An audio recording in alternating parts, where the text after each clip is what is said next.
When experimenting with homemade pyrotechnics, things go wrong, and you don't want to be too close if your composition explodes. I need some sort of a pyrotechnic time delay, so for this project, I'm using items from around the house to make a simple form of a slow-burning fuse.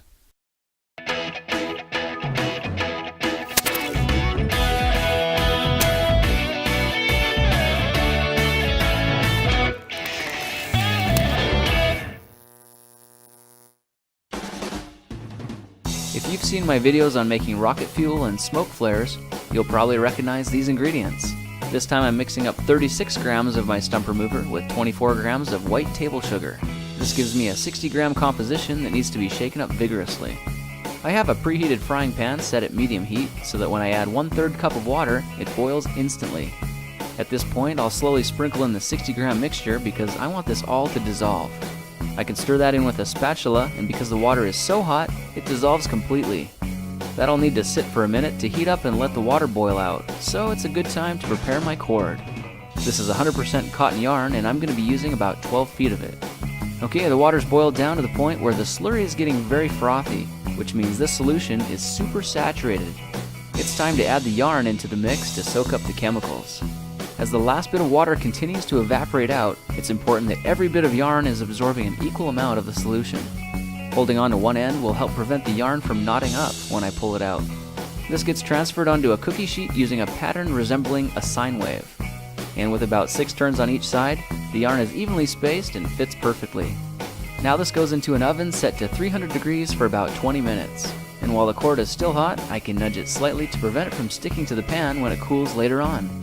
Alright, the time is up, and this cord has a slightly golden tinge to it, and that's a good sign. So I'll leave it out to cool for about 5 to 10 minutes. When the cord is fully cooled, you can see it's become stiff and retains the shape from when it was baked. Now I can just cut these strands at the base of the turns using some scissors, and I've got a nice piece of fuse cord ready to go. The cord is easy to cut, and a few of these strands will get cut down smaller to be used in a batch of smoke flares I made in another project. Look for how I built those in a different video. Okay, testing out the fuse, the first thing I notice is it lights off really quickly and continues a steady and progressive burn. Even with a little breeze, it's still got a nice flame shooting off the back and seems to burn steady at about 3 seconds per inch. Sweet. I tried making different fuses, this time soaking a coffee filter in the solution and laying it out for baking. I also tried soaking some paper towel, then twisting pieces of it into shorter but thicker fuses.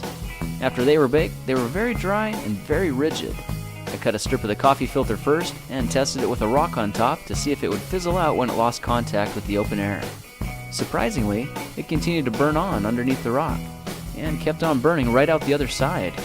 One of the paper towel fuses was lit, but maybe twisting it wasn't such a good idea because when the pressure built inside, it was gone in an instant.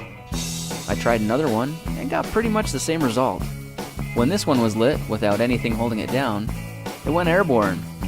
So as far as consistency, reliability, and aesthetics go, I'm pretty happy with the results using the yarn. Well, there's how I made some cheap but functional, slow-burning fuses with things around the house. To make a little rocket like this, we'll first need to gather up some simple materials like wooden skewers, electrical tape, aluminum foil, scissors, and a batch of our homemade fuses. Let's get to work cutting up the aluminum foil into pieces about 2 inches tall and 3 inches wide. Now make sure the shiny side is facing up and set it flat down on the table. Let's go ahead and grab a piece of fuse cord and cut 3 pieces off the end, so we end up with 2 pieces about 1 inch long and 1 piece right around the 2-inch mark. Now carefully place these 3 pieces about 1/8 of an inch from the bottom edge of the foil, but allow the longer fuse to stick out the end. Now let's fold the side over and press it down to hold the pieces in place, then crimp the foil down around the center fuse as tightly and neatly as possible. Now the top of our foil can be folded down and pressed flat, so we can continue rolling it all the way to the end. At this point, just pinch the foil around the fuse and begin to roll it so it forms a tight seal at the base. Now it's time to bring out the electrical tape. This will hold it all together, and we can start by folding one small piece of tape over the top and then back on itself to seal off the tip. Now let's go ahead and cut another piece about 3 inches long to wrap around the rocket nozzle. You can do this by lining the edge of the tape flush with the base, then wrapping the entire length of tape as tightly as you can. The result should be a tightly reinforced propelling nozzle. Our simple rocket motor is done, so now we can attach a wooden skewer to give it some stability and direction. These little rockets seem to work best with a skewer length around 6.5 to 7 inches. Now simply tape the rocket motor firmly to the top of the skewer, and with that, our little fuse power rocket is finished.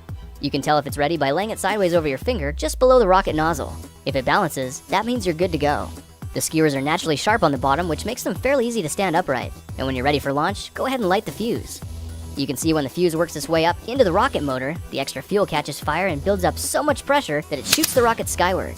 As small and simple as they are, these little rockets take off with surprising power and can blast over 100 feet away. Of course, once you know how to make one, it's easy to make a whole bunch, and all for just a few cents each. I got into my wife's scrapbooking supplies and made some little rocket skins that slide on over top, just to see how they'd look. Then I went ahead and made a whole bunch more. I tried lighting a few of these rockets at the same time, and was excited to see they are all fairly consistent. Now, if you don't want to make a customized case, don't worry. These rockets fly higher and further without one anyway. To get started, I'm taking this portable electric burner outside and away from anything flammable. I'll add a frying pan and set the heat to medium-low. This lid should help it heat faster, and while that's warming up, I'll place one of these plastic cups on a digital scale and turn it on.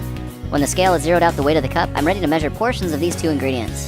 The black bottle is a stump remover from the garden section of a local hardware store, and I'm using it because it contains potassium nitrate. And according to the MSDS, it contains a lot of it. The second ingredient is plain white table sugar, and I couldn't resist a little taste before investing it into this experiment. Okay, this recipe calls for a 60-40 mix by weight, and I'm going to make a 100-gram batch, so I'm adding 60 grams of stump remover first, followed by 40 grams of granulated white sugar. That looks good there, so I'll give the cup a little shake and mix the two together, and then try to pour it neatly and evenly into the preheated pan. Over the course of about 5 minutes, I'll need to stir the mix up a little so it doesn't burn on the bottom. Not much seems to be happening yet, but after about 8 minutes I can see some of the sugar starting to caramelize into a liquid. At this point I'll need to be stirring and mixing a little more frequently, and as I do, the mixture begins to liquefy and clump together, turning a golden brown. Just a couple minutes later, the entire batch looks like cookie dough, and the white powder is completely mixed in. I'll need some sort of container to hold this in, and I'm thinking these Mega Block Legos might work. At this point the mixture is just runny enough that it can be slowly coaxed into the container. It takes about 60 grams to fill this red block, and when I've cooked up a little more, I'll add that to the blue one. It's darker in color because it cooked longer, and generally speaking, I think the less it's cooked, the better. There's just a little bit left over, and it's hot, but if I'm careful I can roll it into a test piece for measuring the burn rate later on. Alright, while those are cooling, I've got one we can light off just to see how it looks. I'll get it started with a propane torch, and when the fuel catches, it throws off a nice little flame and quite a bit of smoke. This mix is 4 months old and seems to burn a little slow, but it's still a good show. And you can tell by the melting plastic that it does get pretty hot. Okay, I just made 3 more batches of fuel that are all a little different. To the yellow one, I added 30 grams of water and then turned the heat up to boil the water out. After a couple of minutes, the mix turned to a white mush and was ready when all the water seemed to have cooked out. This method prevented the sugar from caramelizing, but was a little crumbly when dry. I packed that into this yellow Lego block and set it aside. Another batch was made using a mix of 58% stump remover, 29% sugar, and this time I used 13% corn syrup and 30 milliliters of water. The water was cooked out the same way as the last, and then about 1 gram of homemade rust powder was added and stirred in thoroughly. When it was ready, it looked like a creamy chocolate frosting, and I packed that into the green Lego. I may have accidentally trapped an air bubble inside. You'll see this explode later when we test it. For my last batch, I sprinkled some red rust into the mix while it was still wet, and like the others, stirred it until the water had evaporated out. This mix kind of looked like a delicious red velvet cake, but I wouldn't recommend eating it. I took samples from each fuel and measured them all to a length of 1 inch, then timed the burn rates to see how they performed against each other. I was happiest with the batch made with my homemade rust because it burned the fastest. I had a few sample scraps left over that were begging to be burned up, so I did that. And now here we are with 5 samples ready for ignition. Testing the red one, I'm really impressed at how fast it ignites and burns, but a little nervous when it starts spinning out of control. I'm out of here. The blue one lights off just as powerfully, and builds thrust to the point where it takes off, leaving me in a total whiteout. This yellow one was the uncaramelized version, and I got smarter this time by pointing it down to prevent it from taking off like the others. It burned slower than the first two, but the amount of smoke it put off was still incredible. Okay, so this green one has the rust in it, and it lit up instantly, and then blew up. But did you notice how much faster the burn rate was? That's amazing. For the black one, I decided it was a good idea to hold it in place with another cement brick, and that strategy seemed to work. At least this time I didn't get sprayed in the face with spewing hot rocket fuel. Overall, I think I'm happiest with these mixtures using the rust. With a different homemade casing that actually has a nozzle, I was able to get a successful rocket launch that I think went a couple thousand feet high. To start this project, we're going to need powdered sugar, potassium nitrate, and a cheap bag of kitty litter. We're also going to need 3/4 inch PVC tubing and a 3/4 inch oak dowel.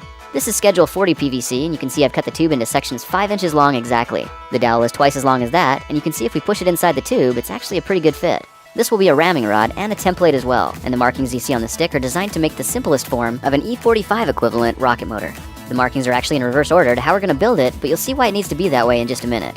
Alright, let's get ready to make the rocket fuel, and to start off, we're going to need a small blender that we're not afraid to damage.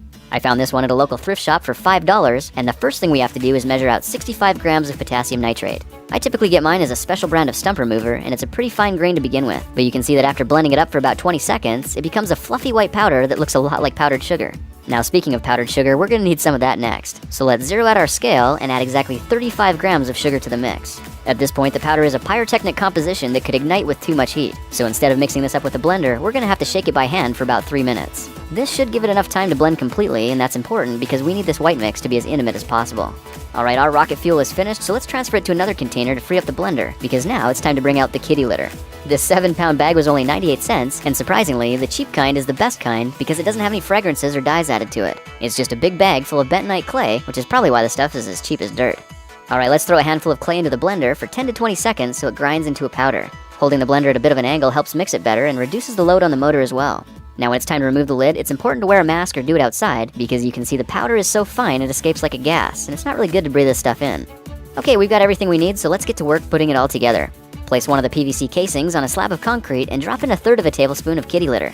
Now let's make sure we keep the tube firmly on the concrete so the clay doesn't spill at the bottom. Then slide the oak ramming rod inside and smack the top firmly with a rubber mallet.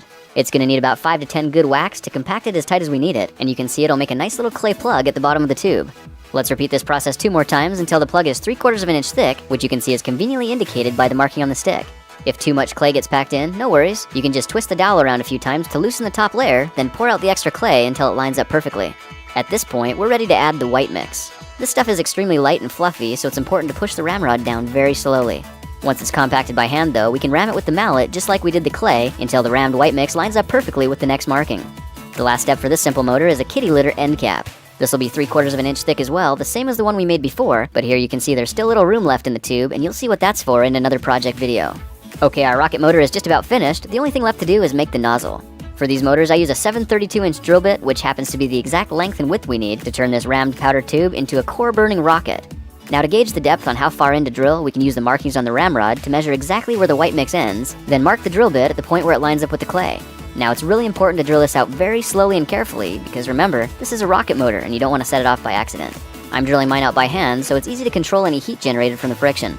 When the marking on the bit lines up with the bottom of the casing, the rocket motor is finished and should look something like this. Now to test the power of these motors, I went way out into the desert, miles and miles away from any people, property, or anything flammable. When this one lit off, I was blown away by what it could do. The motor just shot up 2,300 feet high, and of course if we've got rockets going that high, we're going to need a way to deploy some kind of a recovery system. So the next step is to give our rocket motors a built-in time delay and a parachute ejection charge. The 100-gram batch in this video is enough to make 2 E45 equivalent motors with about 20 grams of propellant left over, which is what I mix with baking soda to slow the burn and create a 5-second delay. So watch for those modifications in another video. I just made 10 rocket motors for under $5, and they only took about 10 minutes each. Now to see if they'll even work at all, let's strap one to a couple of bricks for static testing and light it up. When the propellant catches, you can see it's actually got an impressive amount of thrust. Now of course this begs the obvious question, what would happen if we put one in the paper rocket from a previous project? So I just made a glorified version of the same thing using cardboard and duct tape. You can see the cardboard fins are just hot glued to the body, and I reinforced the upper part of the tube with 3/4-inch PVC pipe to keep it rigid. The hole at the back has just enough room to accept a single sugar motor, and you can see a little metal wire holds it down in place. Okay, our rocket is loaded and ready to fly, but we still need a way to launch it. I used the lid of a cooking pot and a sawed-off marshmallow roasting stick to make a simple blast pad, and the rocket's just held on with pieces cut from the body tube of a pen. Alright, let's light it off and see how it does. Now that's not too shabby for a rocket made from sugar and cardboard. From the time of apogee, it took a little over 8 seconds to hit the ground, which means this thing shot up over 1,000 feet high. How cool is that? The problem, of course, is that there's no parachute on this thing, which means it's gonna lawn dart straight into the ground every time. That's exactly why I'm out in the boonies, miles away from any people or property. Now it's important to mention here that potassium nitrate is hygroscopic, meaning when the propellant is exposed to air, it'll slowly absorb moisture until the fuel loses potency. This mix is about a month old and won't even light off anymore. You can see this rocket doesn't produce any thrust whatsoever. To reverse the hydration, you could put it in the oven at 300 degrees Fahrenheit for 30 minutes, if you're willing to risk the possibility of an insurance claim. Okay, to make a parachute ejection charge, we're gonna need to add a time delay function and a little black powder.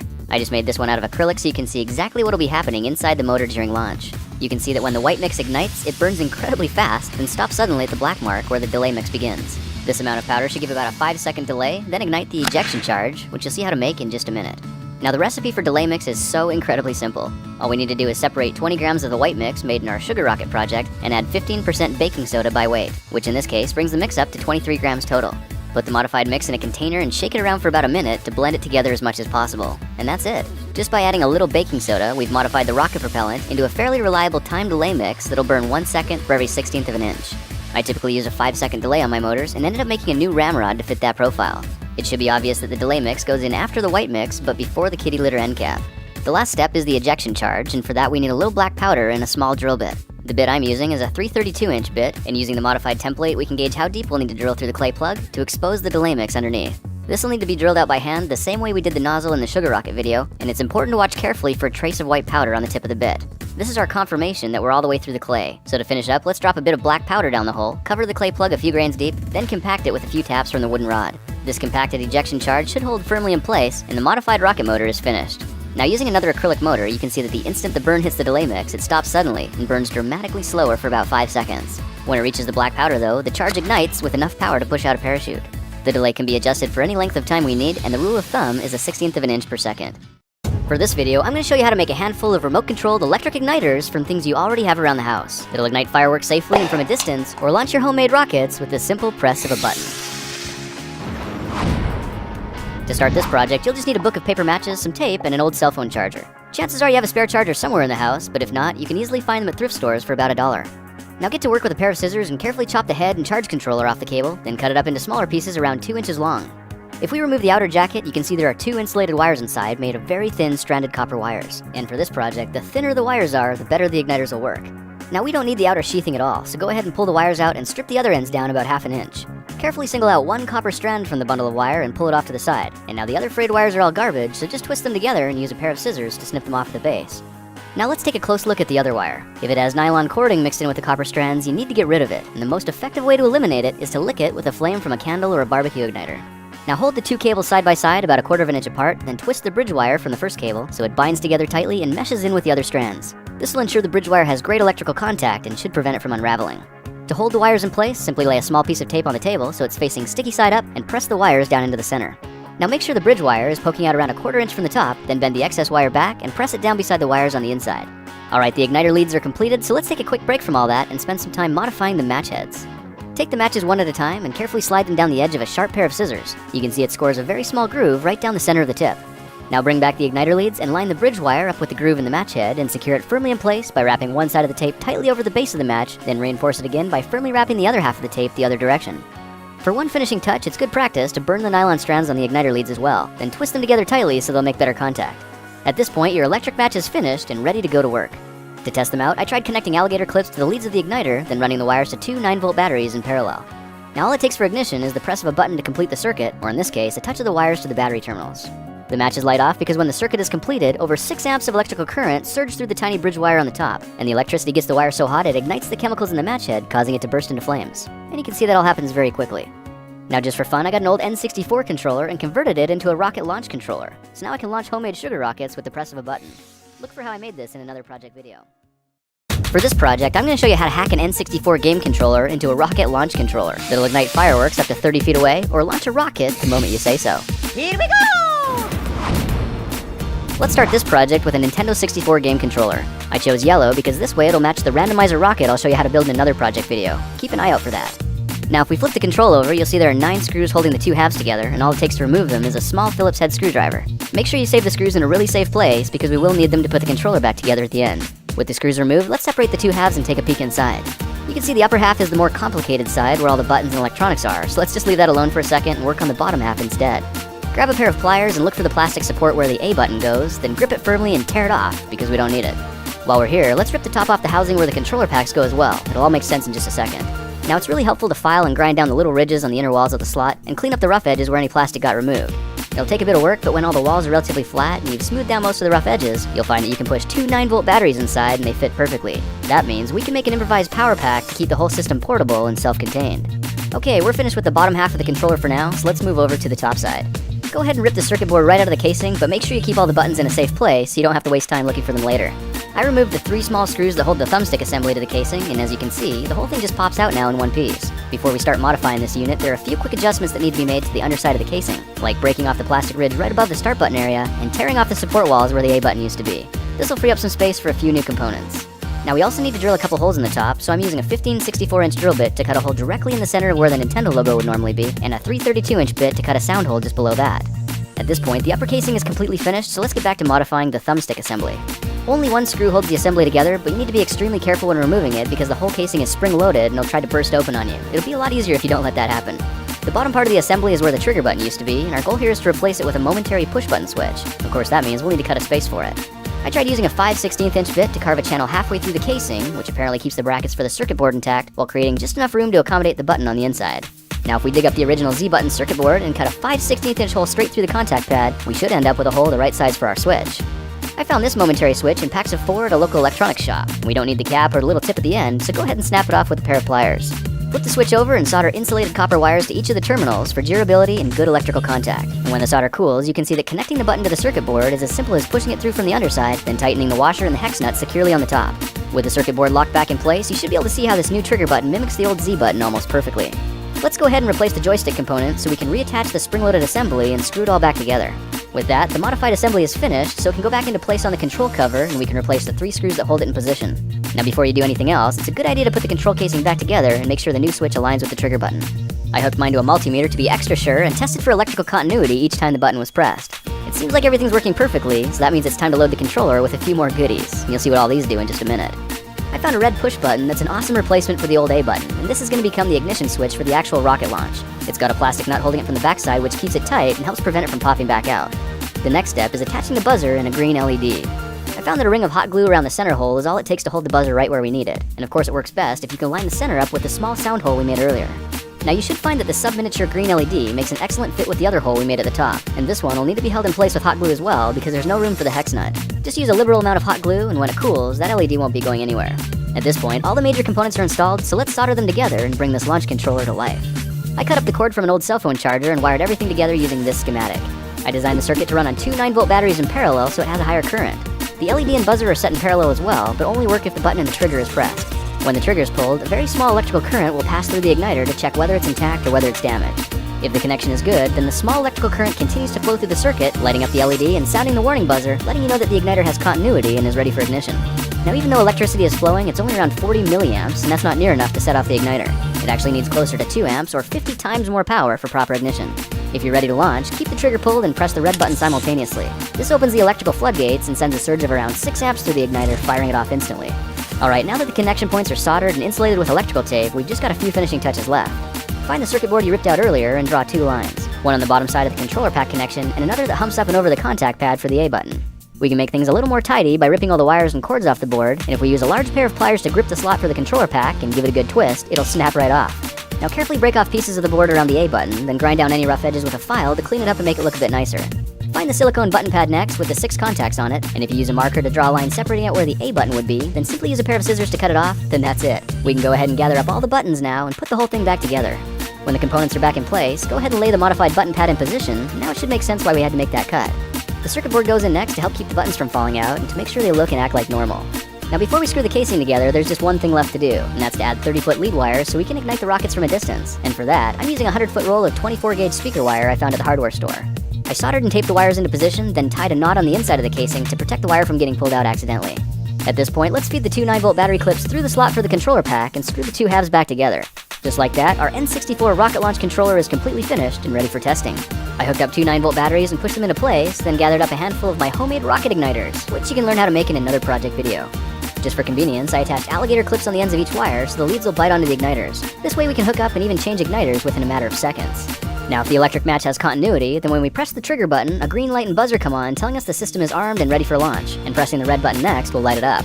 And of course 30-foot lead wires mean we can remotely launch our rockets now from a pretty good distance away. I took this launch controller out into the desert to test on homemade rockets and sugar motors that I showed you how to make in another project video. You can see that with everything connected properly, the controller works exactly how we hoped it would, so we don't have to worry about lighting a fuse and running away anymore, because instead, now we have the ability to launch rockets or even light pyrotechnics with the simple push of a button.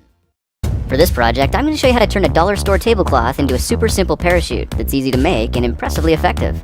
So whether you're launching rockets or throwing skyballs in the park, you'll be able to make an endless supply of canopies for all your aerial activities. Let's start this project with some plastic table covers. These rectangular ones are from the dollar store, and there are loads of different colors you could choose from, and as you might have guessed, I'm going with yellow.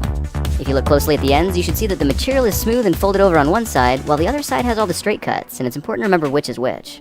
Now this needs to be trimmed down just a little, so measure 13 inches from the smooth end of the bundle, and double check that the side you're about to cut is the one with all the loose ends. I'm using an X-Acto knife and a straight edge to try and get a clean cut, but you could use a pair of scissors just as well. Now that it's trimmed, go ahead and unfold the tablecloth lengthwise, then cut a piece exactly 26 inches from one of the ends. You should end up with a rectangle that's 13 inches by 26 inches, and you'll find that a quick and easy way to mass produce these into parachute canopies is with a little origami.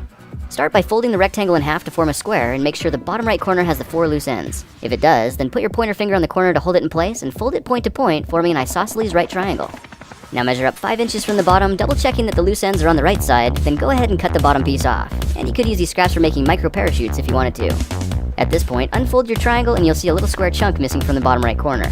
If you unfold it again 2 more times, you should end up with a giant yellow cross. That's awesome, but check this out. There's actually another layer underneath, which means you just made 2 of them without even realizing it. I cut up the rest of the tablecloth, which you can see made 8 separate canopies in about 3 minutes. So now that we've got all our patterns cut, the next step is to assemble them.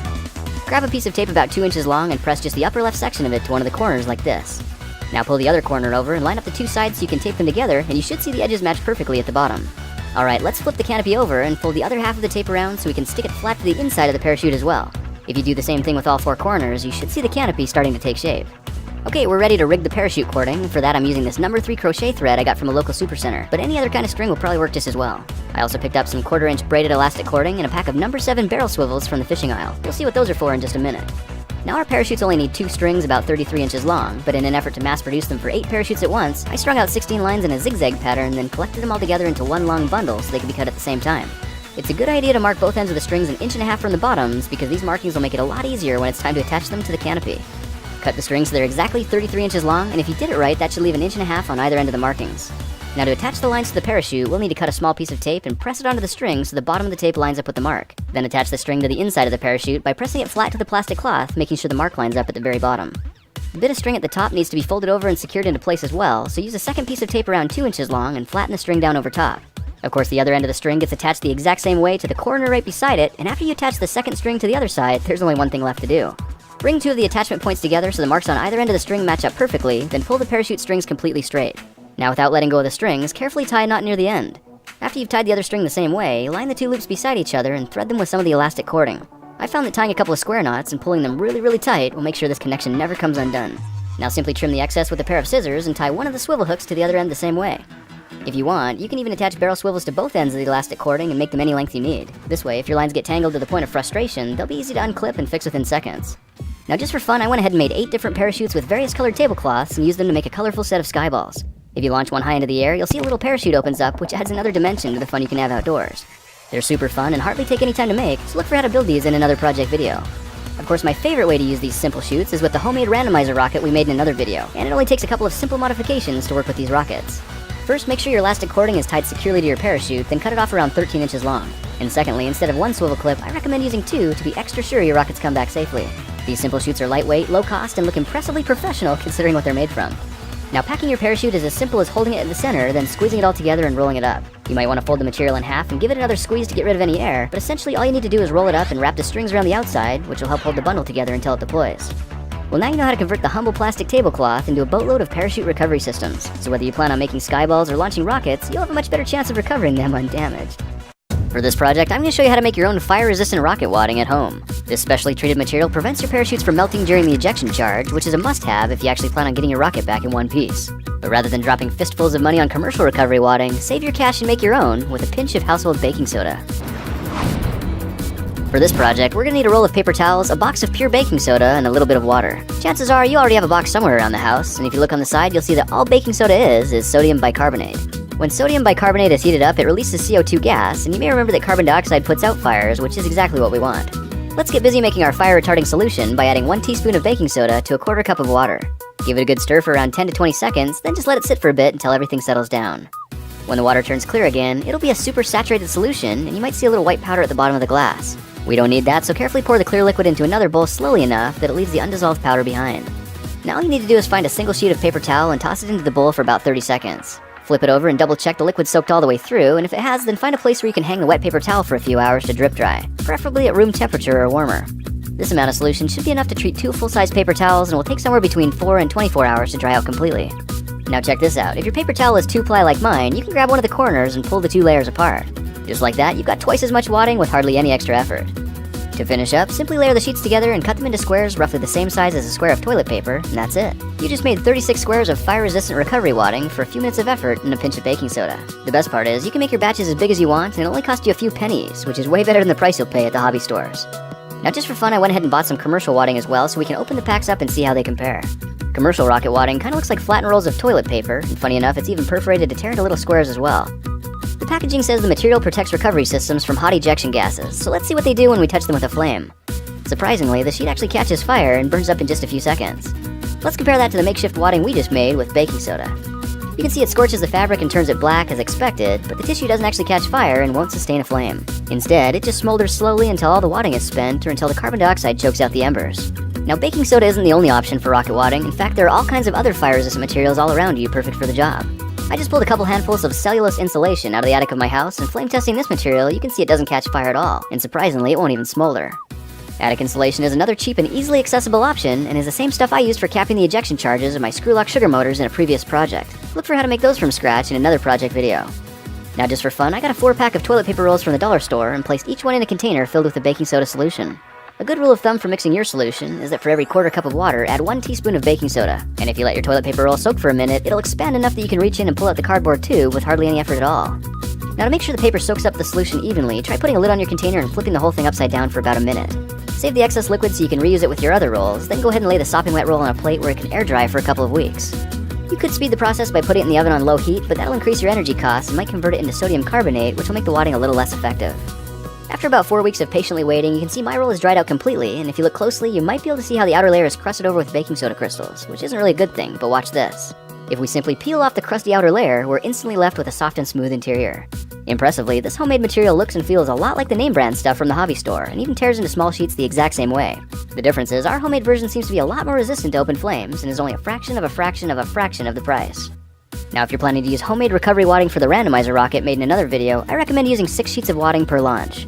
Push the first 4 sheets into the rocket body one at a time, then wrap 2 more sheets around the bottom of the parachute bundle and nestle it gently on top of the others. Tuck any of the loose elastic cording into the nose cone, then push it into position on top of the rocket. Your recovery system is now protected and ready to spring into action, so it can safely bring your rocket back for another flight. And by the way, if you want to go green and help minimize your impact on the environment, try using a head of lettuce for parachute wadding instead. The moisture in lettuce leaves make them a surprisingly effective alternative, and the best part is, they're biodegradable. For this project, I'm going to show you how to build a rocket from scratch. These homemade randomizer rockets launch over 1,000 feet high and eject a little parachute to bring them safely back to the ground. They're reloadable and relaunchable, and you might even be able to build one with things around your house. For this project, you're going to need a bottle of gas relief pills and a plastic champagne glass like the kind you'd get at the dollar store. Pushing the bottle into the glass, you can see they make a perfect fit, and you'll see why that's important in just a few minutes. Now, plastic champagne glasses usually come in packs of 2 for $1, but they don't always look like this one. Some have slightly different textures or extra decorations for special occasions, but with a little ingenuity, you can probably make any variation work. Now, you might have already guessed this is going to be the nose cone for the rocket, and we don't need the base, so let's go ahead and chop it off now with something like a hacksaw. Make sure to leave about ½ inch at the tip, then find a sheet of sandpaper so you can carefully begin sanding the plastic stub down until it follows the contour of the glass.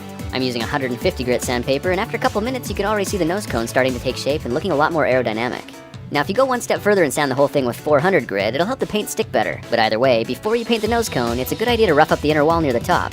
Roughing it up now will save you a step when we attach it to the rocket later on.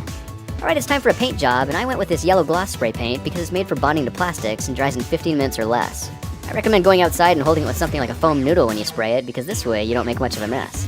Alright, with the nose cone drying, let's move on to modifying the plastic pill bottle next. You can find these bottles at your local supercenter for around 88 cents, and if you pull the label slowly and carefully enough, you should be able to get it off without leaving any sticky residue behind. Now, we're only after the empty bottle here, so unless you're having issues with gas, go ahead and get rid of the pills any way you think is safe. Next, you'll need to carefully cut the bottom of the bottle, and for that, I'm using an X-Acto knife. A box cutter or a pair of scissors will work as well, but whatever you use, the goal here is to cut the edges straight and cleanly as possible. Now, the threads on the bottleneck have to come off as well, and I found a good tool for removing them is a flat metal file. Set the bottle on a flat surface and grind away at the threads until they're flat, but try to keep the bottom ridge untouched. And while you're here, go ahead and sand a rough patch into the inner wall of the bottle like you did for the nose cone, then use 150 grit to rough up the sides of the bottle as well. Alright, let's move on to building the screw-lock motor mount next. You'll just need a 3/4 inch PVC coupling, which you should be able to find at any hardware store, and it's important to get the one that has the threads on the inside. Use your sandpaper to rough up the outside of the casing, then cut ½ inch off the tip of the threaded end. This piece will become the quick connect adapter that our sugar motors will screw onto when we're getting the rocket ready for launch. Now, the body tube of the randomizer rocket is made with a plastic golf club protector you can find at any sporting goods store. And while you're out running errands, stop in at the dollar store for a roll of wrapping paper as well. You don't actually need the paper though, just 4 inches of the brown paper tube that's inside it, and 1 roll will give you 9 of them. Alright, the next thing we need is the fin cutting template, which was designed and donated by my friends at sonicdad.com. And I put a link in the description to where you can get it for free. Go ahead and cut out the fin location template as well, and wrap it around the golf club tube, then tape it so both ends meet perfectly together. Now measure 20 inches up from the end of the tube and use the edge of the paper template as a cutting guide for making a clean cut. Your body tube should now be 20 inches long, and if it is, then rough up the inner walls of both ends with 40 grit sandpaper. Now get your 2-part epoxy ready because the time has come to cement it together. Before you epoxy anything, it's always a good idea to do a practice run to see how everything's gonna fit. So slide the 4-inch brown tube inside the rocket body first, followed by the PVC motor mount next, which you can see is actually a bit too wide. But check this out, you can stretch out the bottom of the tube using the tip of the nose cone, and just like that, your PVC coupling makes a perfect fit. Okay, let's go ahead and mix a generous amount of epoxy, but be prepared to work fast because you really only have about 5 minutes before it hardens up. I tried using a popsicle stick to apply a copious coating to the outside of the brown paper tubing first, then added a coating to the outside rim of the motor mount next. The paper tube goes inside the rocket body until it's about half an inch past the end, and after adding a coat of epoxy right below it, you'll need to push the threaded PVC coupling in next. You probably noticed I'm using a 3/4 inch PVC riser to guide the motor mount inside the tube. It's a good tool to use because you'll have a lot more leverage for making sure your motor mount goes in straight. Clean up the epoxy with a paper towel, but before it hardens, it's really important to set your rocket tube on a flat surface and roll it back and forth. Watch the PVC riser and make minor adjustments to keep it straight, because that'll help ensure the thrust is in line with the center of the rocket. 5 minutes later, you can go ahead and connect the parachute container to the other end. Now to accommodate the mouth of the pill bottle, you're going to need to spend a bit of time working this other end over the plastic cone a bit to stretch it out so it'll fit. Push the parts together to double check they actually fit, and if they do, then go ahead and add some epoxy and push the two together. Give the bottle a little twist for better adhesion, then go ahead and clean up any overspill with a fresh, clean paper towel. With the epoxy starting to set, let's prep the bottle for painting, and all I'm using to protect mine is a piece of paper and some masking tape. Spray paint the bottle black to match the rocket body, then set it in a safe place where it can sit for about 20 minutes undisturbed. Okay, with the paint drying on the bottle, we can get to work making the rocket fins next. You're gonna need a large piece of medium weight poster paper from the dollar store and a black Coroplast signboard, which I found at a local sign supply company for $1.88. If you want to save a couple bucks, you could always reuse those plastic signs that seem to be everywhere after a local election. Now it's a good idea to stick your fin cutting template and the shock cord templates onto a piece of poster paper before you cut them out. And while you're here, you may as well cut a strip of poster paper 4 inches wide by 15.5 inches long because we'll be needing that later on.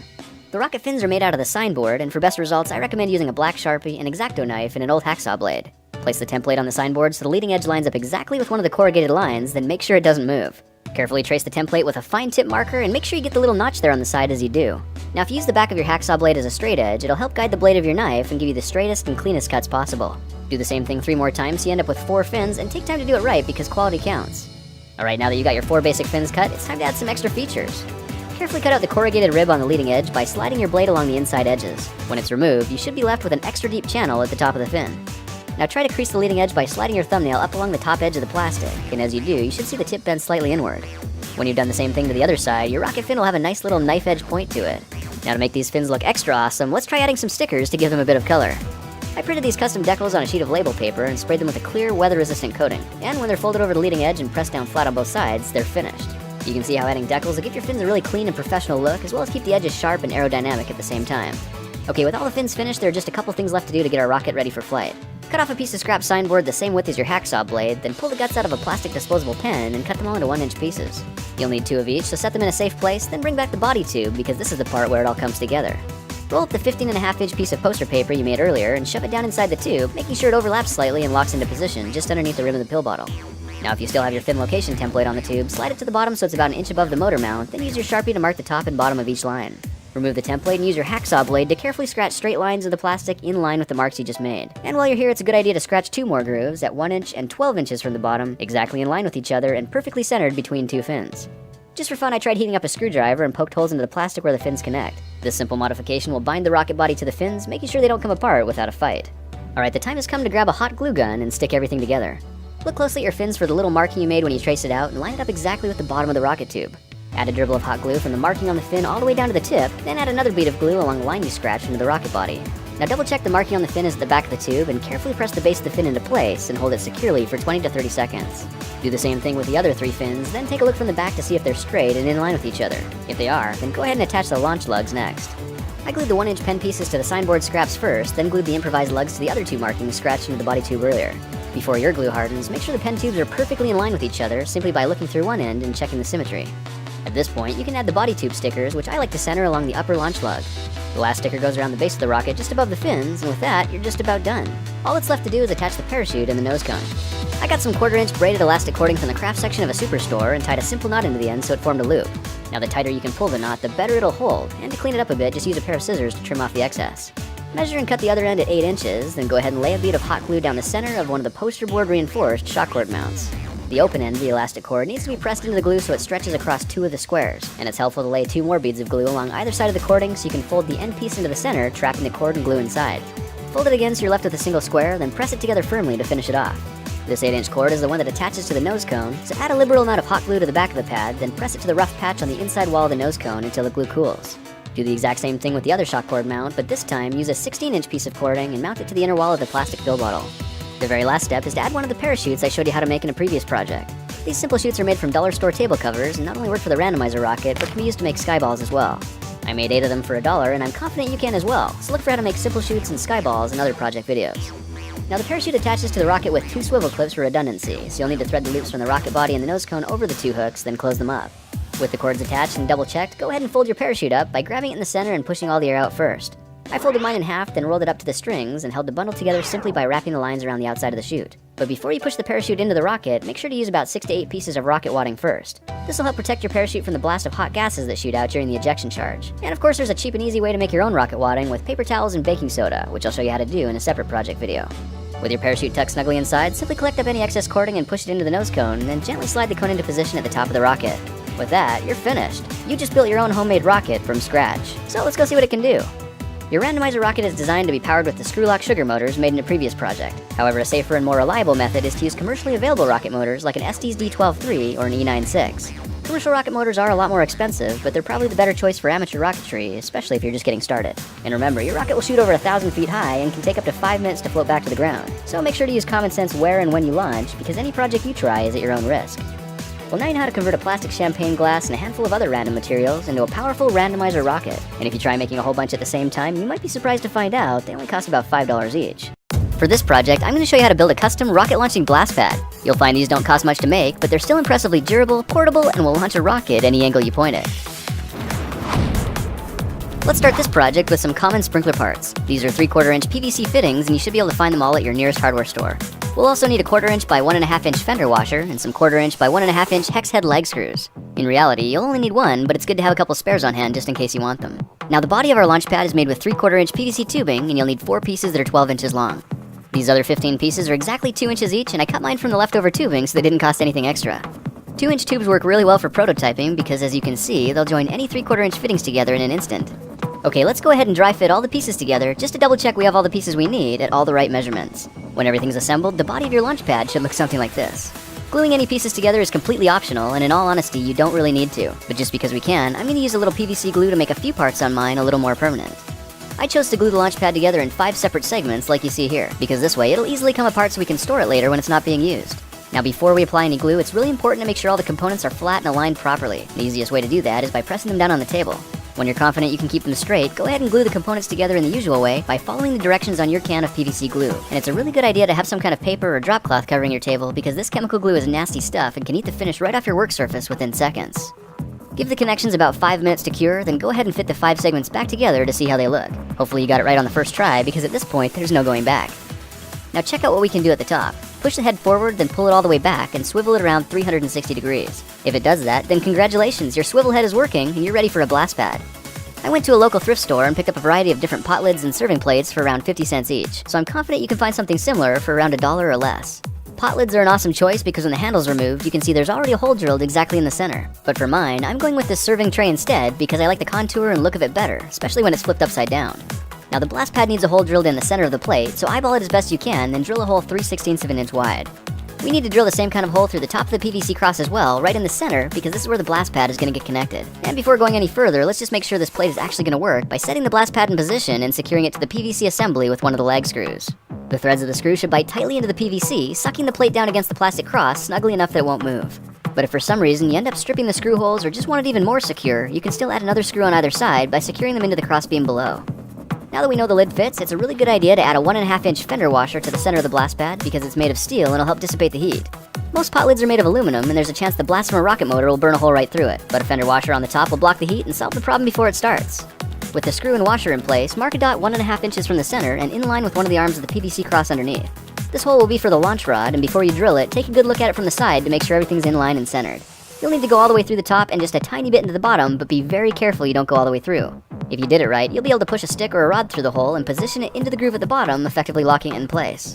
The rod I'm using is a 3/16 inch by 4-foot steel rod found in the hardware aisle of the hardware store as well. Alright, the time has come to customize our launch pad with a paint job, and for that I'm using black and yellow paint to match the randomizer rocket that I'll show you how to build in another project video. 3 coats of paint and 24 hours later, the launch pad is looking pretty awesome, and at this point our blast pad is completely finished and ready for use. Setting up is as simple as inserting the guide rod and dropping a rocket into position.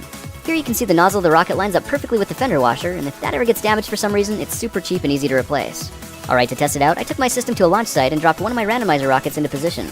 You can see with this design, the rocket easily cycles through a multitude of different angles and can rotate a full 360 degrees as well. That's awesome. The rail will even drop down to a flight angle of 0 degrees, and I'm not sure why you'd ever need to use that feature, but I'm just saying you could. I loaded my rocket with an SD's E96 black powder rocket motor, which you can see screws in at the bottom, and even blasting off with that much power, you'll notice the launch pad didn't even flinch. Your new launch pad should be durable enough to last indefinitely and withstand a lifetime of rocket launches, and when you're not out launching rockets, it'll come apart in seconds for easy storage or transportation. Well, now you know how to transform thrift shop pot lids and PVC sprinkler parts into a custom rocket launching blast pad that doesn't cost much to build, but will still be just as durable and effective as anything you'd buy at twice the price.